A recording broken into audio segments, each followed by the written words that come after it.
Kwentuhan ko kayo tungkol sa aming astig na street food trip sa Osaka, ang 10 yen shaped pancakes. Huwag niyong papalampasin to mga beshi.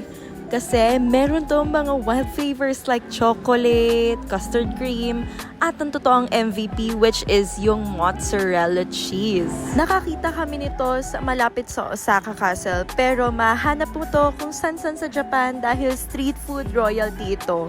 Ang lasa, parang Japanese pancake na may twist. And of course, medyo matamis siya. And yung mozzarella cheese, yun ang bomb. Ito ang plot twist. Akala nyo, 10 yen lang yan. Pero ang totoo, 500 yen yan each. Pero swear, sulit siya dahil bawat kagat mo malasa and puro cheese. Hindi siya tinipid. Kaya kung pupunta ka dito sa Japan, of course, try mo tong 10 yen Japanese